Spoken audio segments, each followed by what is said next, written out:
This is the Live Longer Habits. My name is Lilla. And my name is Andrea. Welcome. Today we are talking about therapy, but not the kind where you sit on a sofa and have a face to face conversation. Yes, no sofa for today, no controlled environment or eye contact. Instead, we are going for a walk, Exactly, walk and talk therapy. which honestly sounds nicer than sitting in a small room explaining your childhood. Walk and talk therapy is simply therapy that happens outdoors. Instead of sitting face to face, you walk side by side, usually in parks, coastal paths, or quiet streets. So basically, therapy with fresh air. Exactly, same therapy principles. I explain confidentiality in the beginning of every session, regardless of if I'm indoors or outdoors. I explain that everything that happens at the session remains confidential, and I also explain the exceptions. There are professional boundaries, same depth of conversation. I suggest this kind of therapy sessions to people who haven't got much time. For example, we can have the walk and talk sessions early mornings, lunchtime, or after work during summer when the days are longer. We can have a cup of tea while sitting on the bench, or if the client feels that it's time for something else, for example, exploring a flexible and engaging approach that blends movement, environment, and conversation that often makes therapy feel more natural and accessible. So just fewer walls and more trees. What difference it makes being outside? Why being outdoors helps? Being outside can change how people feel. If clients have been in therapy for a while, changing the setting can bring fresh perspective and energy to sessions. Natural environments like parks, green spaces, around water are linked to improved mood and reduced rumination. Being outside can enhance the therapeutic effect. Walking side by side reduces pressure, less intense eye contact. Sometimes eye contact feels like a job interview. Movement also helps thoughts flow. Walking can reduce stress, improves mood, increases creativity, helps people feel less stuck. Who tends to enjoy this type of therapy? People who feel restless or stuck in traditional settings, feel anxious in therapy rooms, don't like sitting still, spend lots of time indoors, that enjoy being outdoors, or want a more relaxed, informal therapeutic setting. It can support also certain conditions especially well.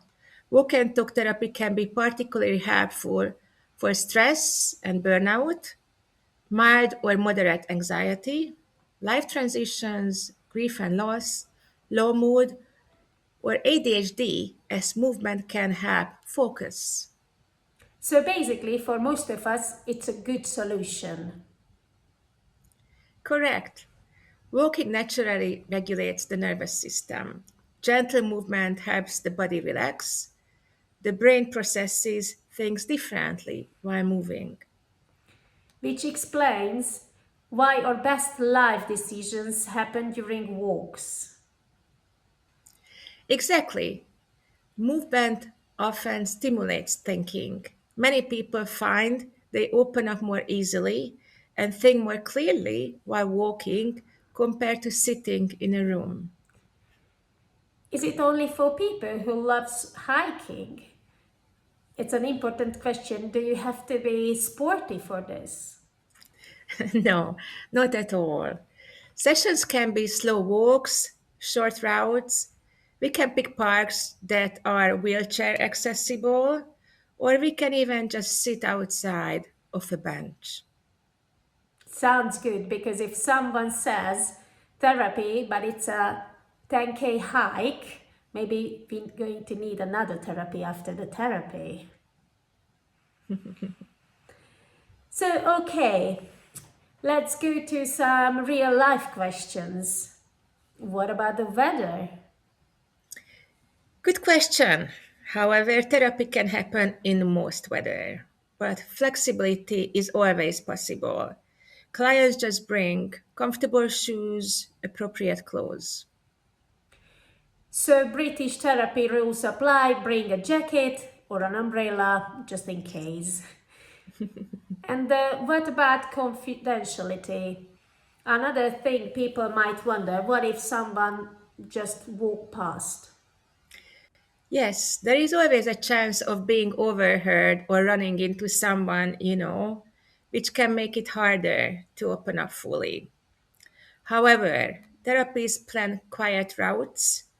Clients can agree on signals or pauses, or sometimes you simply stop talking briefly. So if someone walks by, you might suddenly switch to discuss the weather. Exactly. Very British coping strategy. That's for sure. And what a session feels like. Most sessions are natural, less formal, for sure. People often say they feel more relaxed. Which honestly sounds lovely. The therapy work is still deep though, but the environment can make it easier to open up. What do you think? Is it right for everyone? So, should everyone switch to outdoor therapy?